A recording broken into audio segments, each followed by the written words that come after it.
Welcome to Breaking Barriers, where we're exploring African American history and today's social justice issues.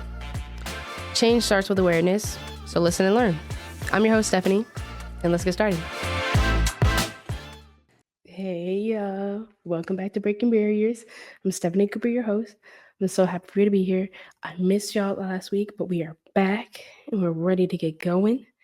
If you have never been here before, if this is your first time, welcome. So happy for you to be here. Breaking Barriers is a podcast about African American history and contemporary social justice issues. I'm so happy you're here. If this isn't your first time and you're coming back, I love you. Thank you so much for coming back. I'm so excited for today's topic. Today, we're going to talk about generational trauma. So let's get into it. So we are going to break down the historical roots in the Black community, talking about key figures as far as generational trauma, talking about what it looks like now and how it has led to long-term effects and what we can do to change that. If this topic resonates with you, please share it with somebody else that you feel like needs to hear it. Let's get into it. So the term generational trauma, also known as intergenerational trauma, is transmitted as trauma across generations due to historical violence, racism, enslavement, economic struggles, and so many other things. Just overall inequalities faced in the Black community. So if you want to break it down and talk about specific traumas, you're going to see slavery, segregation, racism overall, police brutality, economic exclusion, which are things that are still affecting Black families to this day, which we can see through mental health struggles, physical health struggles, financial instabilities.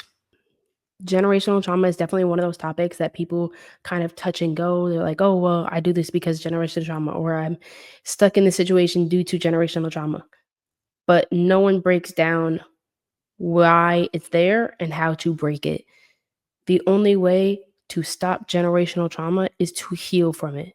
So that's why we need to have these conversations to learn how to heal that generational trauma so that we do not pass it down to our kids. And so our kids don't pass it down to their kids. So it's no longer generational trauma. We want to be the people who break generational trauma, break generational curses. That is a big conversation nowadays. So let's figure out how we can do that and how we got there. So the best way to figure out how to stop and heal from generational curses is to learn the history and figure out where it started from. So let's start with the historical roots. Of course, obviously, we're going to start with enslavement. If we look at the trauma of slavery, we see a very large physical and psychological impact. African Americans that were enslaved were forced into hard labor. They endured sexual violence. Their families were torn apart. And they constantly, every single day, were dehumanized. Families were intentionally being ripped apart in order to destroy any cultural ties and to break down the community. Of course, we are stronger as a community, so for them to tear them apart was intentional for them to be able to be overpowering us. And I know a lot of people nowadays will say, oh, well, slavery was a long time ago, so you can't still be feeling the effects of it, or you were never, you were never enslaved, so you don't know what it's like, and there's no way that you feel the trauma from that. But there is research. There is a lot of research behind it saying that due to slavery, there was a change in the genes of African Americans. Their gene expression changed because of that trauma. So it does affect the genes of the upcoming generation. So it's not just, oh, well, it was a long time ago, so you don't really experience that. Right. Although a lot of people nowadays have not been enslaved, they still have that generational trauma due to their genes. Their ancestors being enslaved, which was passed on to their grandparents and to their parents and to them and to their kids. It is something that has actually affected the genes of the ancestors of slaves. Along with the physical and psychological impact, there's also a behavioral and mental impact on the African American community due to slavery. One of the mental and behavioral effects passed down through the trauma of slavery is the learned fear and hypervigilance in order to survive. I don't know about y'all, but I know that I definitely have that learned fear and hypervigilance, especially the hypervigilance. Um, I am someone who is extremely, extremely hypervigilant. I am always aware of my surroundings. I'm constantly looking around. Like, I always know where all the exits are. Like, I'm very cautious. If anything looks weird, feels weird, I'm not interested. If I'm going to a place where I don't know anybody, I'm not going. I like to be aware of my surroundings. So I don't drink, and that's one of the biggest reasons why I don't drink because I am hyper vigilant and I would not want to be drunk because I wouldn't be able to be so aware of my surroundings. That is something that I definitely have picked up, unfortunately, whether good or bad. I do think it is a good thing, but I do think that at times it can be too much. But that's something that I definitely have learned. Another effect would be internalized oppression and colorism. Specifically, colorism comes from the creation of having house slaves and field slaves.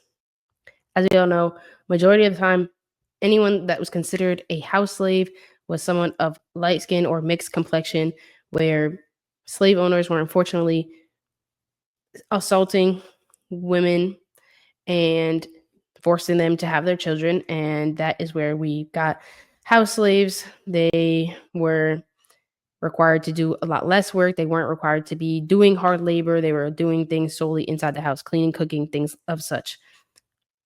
Field slaves were doing a lot more hard labor and are often depicted as dark skinned people. This is where that colorism idea comes in and where people discuss, light skinned people having more of a privilege and then compared to dark skinned people. Of course, obviously, you see me, I'm definitely light skinned. Um, there's not much I can say about that. I definitely can understand where light skinned people are definitely getting better treatment and can at times experience less racism than people of dark skin. I am very cautious. I like to, like I said, I'm very hyper vigilant. So I'm very aware of my surroundings at all times. Like, I'm very protective of other people. I understand that I have some level of privilege as far as being light skinned. Um, but I try my best to not make that prevalent and try to be aware of that. So that's not something that causes a break in a dynamic between me and someone I care about who may be darker skinned than me. I think it is important that we do not allow stuff like that to break apart our community. We should all be inclusive and making sure that we are protecting the people in our community. Whether you are light skin, dark skin, brown skin, whatever it is, be there, be the voice to protect everyone in our community. So, another major event that has led to trauma within the community is the Jim Crow era and racial terrorism. From the 1870s all the way until the 1960s, that's a long time, y'all. The 1870s to the 1960s, we are seeing lynchings and racial terror. Over 4,400 recorded lynchings of Black Americans occurred between 1877 and 1950. Mind you, these are recorded ones. These are only recorded ones. There are way, way, way more. These are simply just the ones that were recorded by the Equal Justice Initiative. Not discounting them in any way. It's solely that there are many times where these things are not reported or not considered lynchings. There's also the generational fear of law enforcement and white mobs. We know where this comes from. This is not something new. It continues to remain embedded in our community. I can guarantee you that I am terrified of cops. I don't like them, not even a little bit. I had one really bad experience, and I don't want to ever have to experience that again. I'm really glad it wasn't as bad as it could have been. But I can guarantee you that anytime I see a cop now, like my heart skips a beat. I start like my breathing starts getting really fast and like I start panicking. So it's definitely something that is deeply, deeply embedded in our community. Just having that fear of what could happen, what may happen. Although, they're there to help, it's never been something that has been helpful for the Black community. The good does not outweigh all of the bad that has been done. We also have segregation and economic oppression. So a lot of the Jim Crow we're seeing is separation, separate but equal. So they say. So they say. But is it? We know it's not. So the denial of home ownership, education, fair wages, created a racial wealth gap within the community, which still persists to this day. It's something we still see to this day, and we had the things that we needed in order to help in that situation, but our current president decided that he's going to take away DEI initiatives, which aids in making sure that people get fair opportunities to jobs that they are qualified for.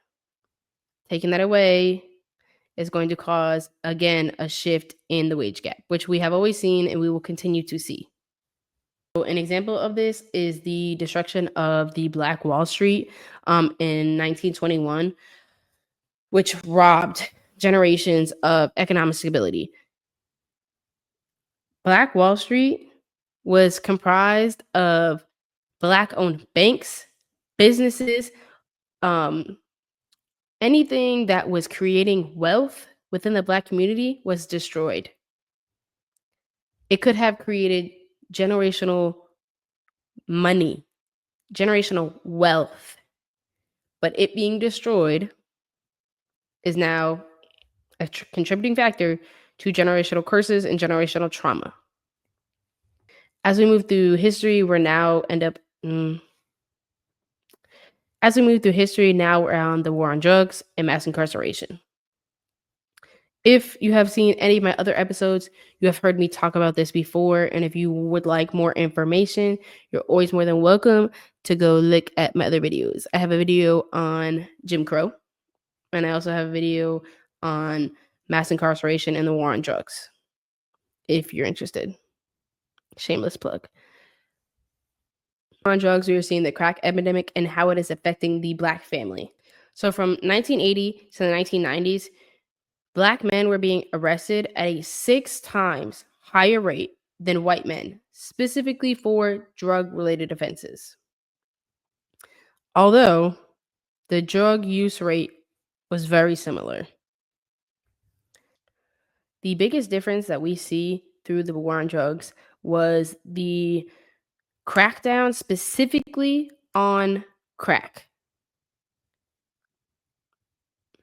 They were not pushing for cocaine. They were very aware of the fact that cocaine was more expensive than crack, which was pushing them into Black communities.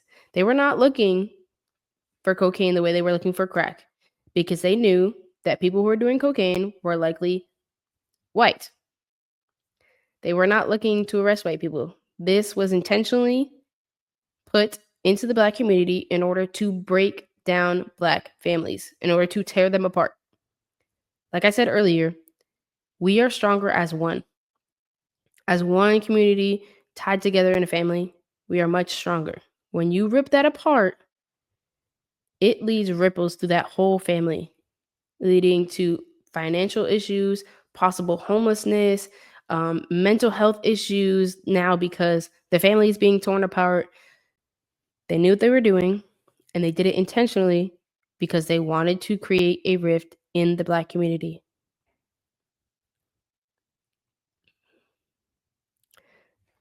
Then in 1994, Clinton put in place a crime bill, which was intentional to lead to mass incarceration. This devastated the Black community. People were being put away for very petty, small drug charges. On top of that, then we had the 3-strike rule. So once you hit 3 strikes, you were automatically put into jail for a longer period of time than it should be because you had to hit your third strike.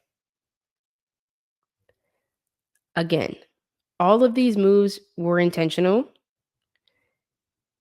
in the purpose of destroying the Black community. The goal was to remove any good things going on in the Black community.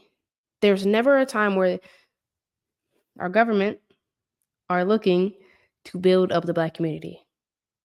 Specifically because most of our government is built up of older white people. They have no interest in building up our community the way that we do. So, like I said, this continues to impact generations going forward. This increase in fatherless households due to prison sentencings. You put them in prison, there's no father of that household. It's one less income. There's no father figure for the child. The mother does not have their spouse. Due to this, Black children were disproportionately placed in the foster care system. Black children are among also still of the highest group to be disproportionately placed in the foster care system due to cultural differences. I'm a social worker.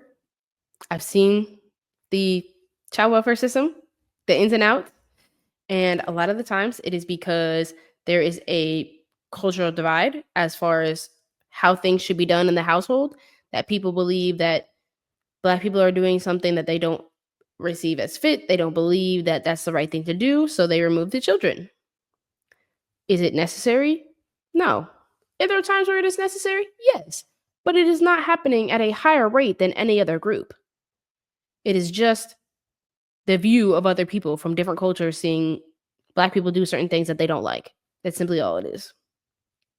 As far as the Jim Crow era, Michelle Alexander wrote a book called The New Jim Crow, where she talks about how mass incarceration is just a new form of Jim Crow, just a form of racial control, to have some level of control over the Black community and stop them from building, stop us from growing and succeeding in this world, to stop us from becoming the majority and having some level of power within the country. Lastly, we have economic exclusion and the racial wealth gap. So, according to the 2023 census, the white home ownership rate is 74% versus the Black home ownership rate is 45%. And no, this is not just white people are buying more houses and Black people aren't buying houses. This is a generational thing. Redlining policies from the 1930s are still impacting the Black wealth building opportunities. People at the time were dealing with redlining where they were not allowed to buy houses in certain spaces. They also were being denied loans when they went to the bank. They were not giving the same equal opportunities as the white community. They were being denied loans to get homes, and they were being told that they cannot live in certain areas. If you look up a map and you look up redlining, it will show you a little, well, not a little, pretty big actually, all over the place, but it'll show you outlines of spaces where they would place Black people and where they could not be. This has led to the effect of the lower rate in home ownership. A lot of people get their homes as they are passed down from generation to generation. On top of that, other people are buying houses, but because they have generational wealth, they have come from a family who had money or who knew how to budget their money well. The Black community is not having generational wealth because of the restrictions that we face in this country. We do not have the same opportunities that the white community has. We are forced out of the same opportunities. We are not allowed to be in those same spaces. We are not given the same opportunities to even allow us to reach that 74%.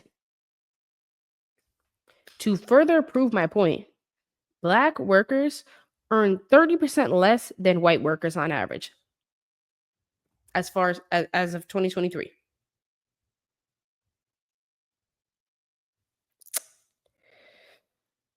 Can you possibly see as to why the home ownership rate is drastically different? Almost a 30% difference. Now I want to talk about the lasting effects of generational trauma and how we're seeing it lace through our world today. So, mental health in the Black community is really important, specifically PTSD and chronic stress. Black Americans are 20% more likely to experience serious mental health issues than white Americans.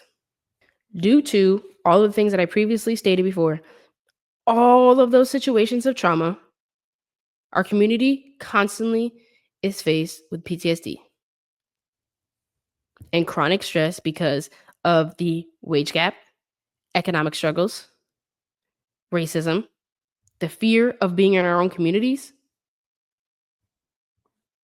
There's spaces of constant stress where you can't even get away from it.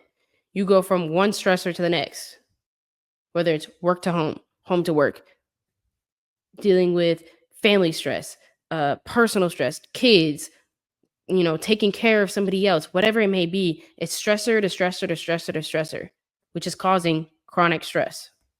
On top of the fact that the Black community is more likely to face serious mental health issues, there's also a very big stigma around therapy in the Black community.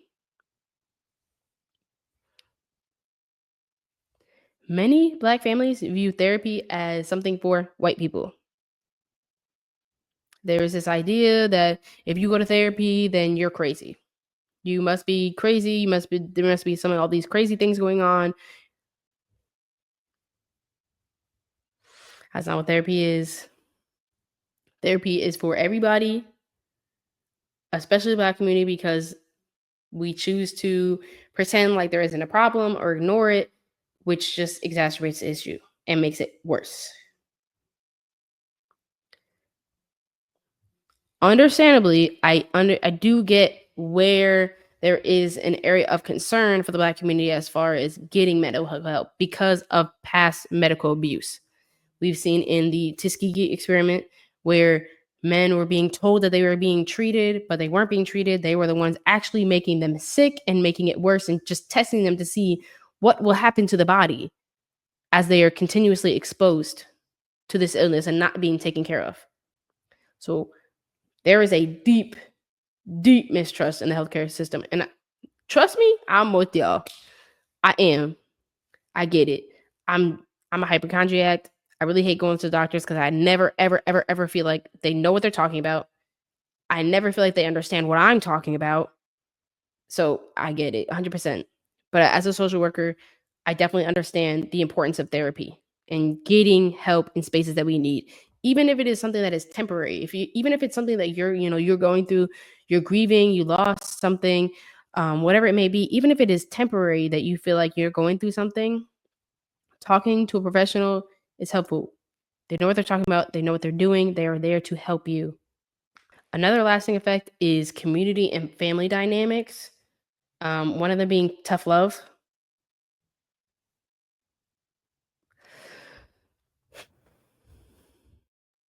Many Black parents discipline their children harshly out of fear of their survival in a racist world, which I understand. I get it. I think it is very important that as Black people, we teach our children that not everybody in the world is going to look out for them. There are going to be people out there who hate them solely because of the color of their skin, which is not fair, but it is what it is, and that is important to teach them. But there is one very big stigma in the Black community that I do my best to break other people from that, and that is the idea of actually there's two. There's two. The first one is the idea of the strong Black woman. I think it is very important that women overall should know how to take care of themselves, do all the things that they need to do for themselves, but you do not have to do everything alone. You do not have to overwork yourself to the point of burning out because of the idea of a strong Black woman. I am a very independent person, but I do make space for other people to help me. Being independent is useless. Being interdependent is important. Knowing that you have space where you can do things on your own, but knowing there are other spaces where you could use help. Or if someone is willing to do it for you, allow them to. Give yourself the space and the grace to understand that you do not have to do everything. You don't have to do everything. Another idea that I really want us to break from in the Black community is not allowing men to express their feelings. Crying, expressing your feelings, being sad does not make you any less of a man. That is a normal emotion. Crying is a chemical reaction that the body needs to release toxins. It does not make you weak. It doesn't make you less of a man. It does not change who you are. It is important to cry, to express yourself, to feel like you have someone in this world that you can safely be vulnerable. I'm not saying that you need to go cry to everybody, but feel like you have those people in your life that you can cry to. Or just overall, even if you're by yourself and you're feeling sad, know that it is okay to cry and express your emotions. Do not let anyone make you feel weak or call you any names or say anything poorly about you because you know how to express your feelings. Emotional intelligence is extremely important, especially as you go through life and you get into relationships. You need that. So don't let anyone make you feel weak or make you feel some type of way about yourself because you know how to express your emotions and you cry. It's very normal. It is literally a chemical reaction, just like sweating and going pee. Those are toxins that need to come out of your body. It's very normal. So I would love if we could break that. Please stop telling little Black girls that they need to do everything by themselves. And please stop telling little Black boys that they cannot cry. That is not normal. Neither of those things are normal. So let's cut that. Overall, in the Black community, we need to stop with the suppressing of emotions, being just like, oh, we just got to push through. I agree. There are times where it's like, you know what? I can't do anything in this situation. I'm going to just have to push through. But at least allow yourself to feel those emotions, to be like, you know what? That really hurt. Or that really made me upset. Or that really made me mad. Feel that emotion and then realize, can I do something about it? Cool, I can do something about it. Let me do that. I can't do anything about it. Cool, I'm gonna keep it pushing. But don't let that be your first reaction. I'm gonna just keep pushing. Like whatever, it's nothing I can do about it. Think about it. Is there something you can do? Feel those feelings and then look for a solution. It doesn't have to be automatically solution based all the time. We have the right to feel our emotions. And if you are not of the Black community, please stop trying to place a label on Black people's emotions. A Black woman is allowed to be upset without you calling her a mad Black woman. She's allowed to be loud, sad, angry, whatever it is. Those are normal emotions. Please stop placing that label on people. That is not fair. You are able to feel your emotions as much as you want. So who do you have the right to stop other people from feeling their emotions? Okay. So now let's talk about how we can heal and break the cycle.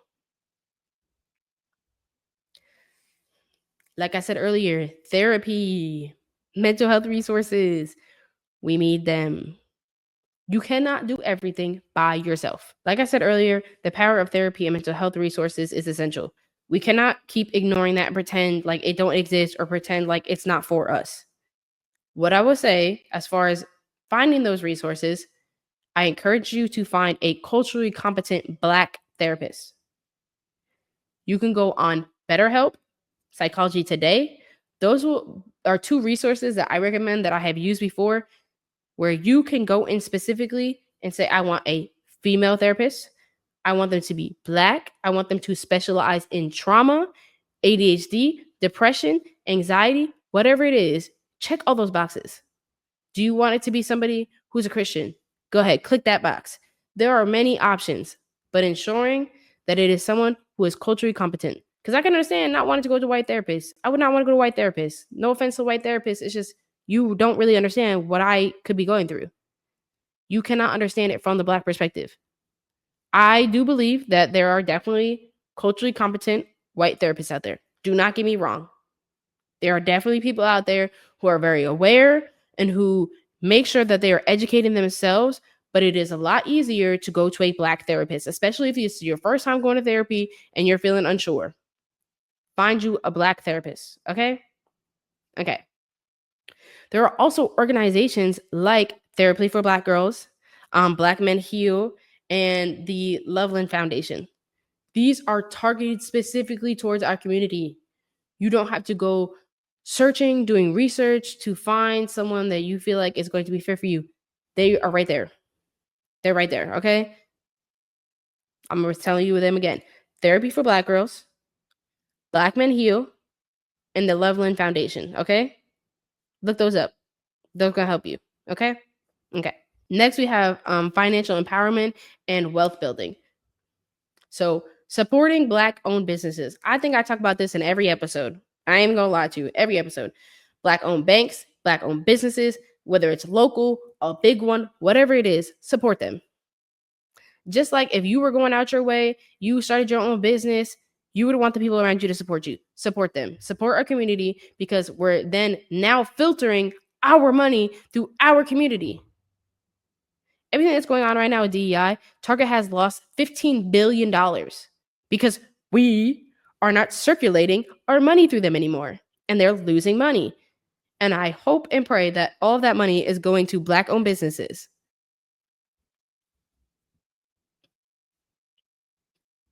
Also, investing in home ownership and financial literacy programs.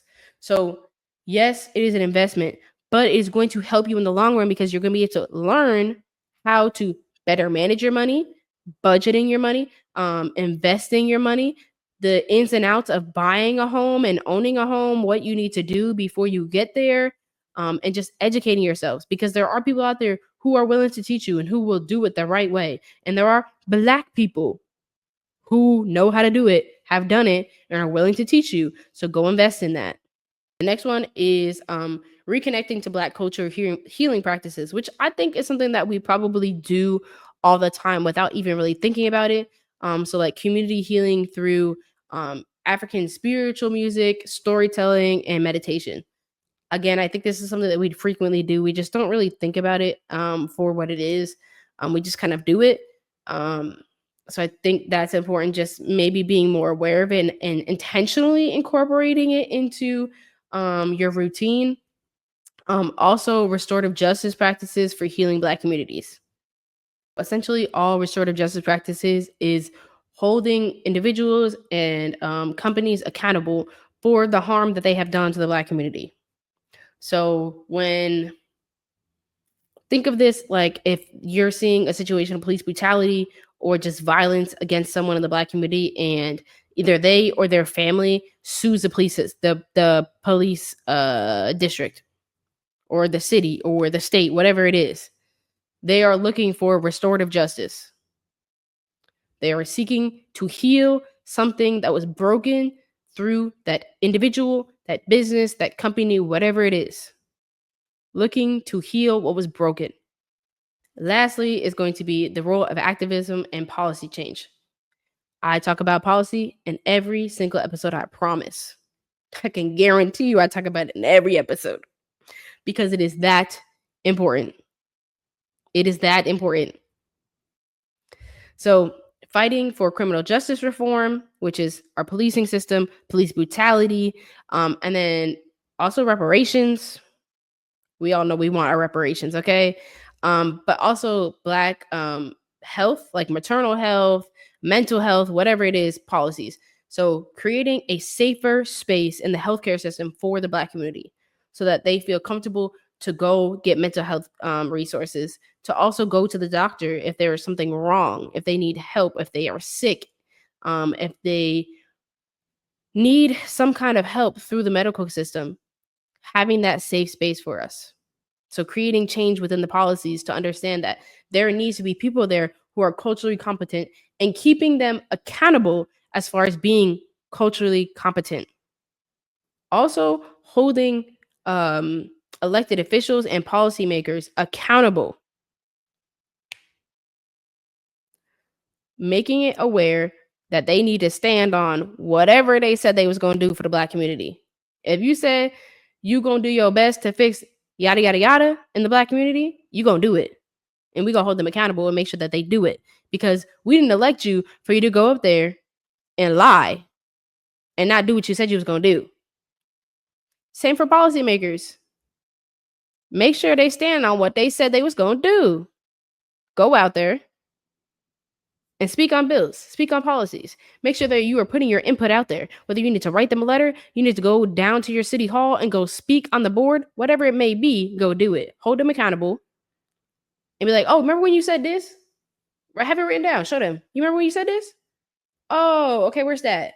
Are we going to work on that? Is that going to get done soon? Like, hold them accountable. Make them stand on business. Although generational trauma did not start with us, it needs to end with us. Okay? We may not be responsible. We may not have taken part. We may not have even experienced those things, but we're going to do what we have to end it. We are the generation that is going to end generational curses. And I'm confident in that because I've seen it. We are our ancestors' wildest dreams, but healing is our responsibility. That's all I have for y'all today. Thank you so much. Thank you for tuning in, and we'll see you on the next episode. Bye.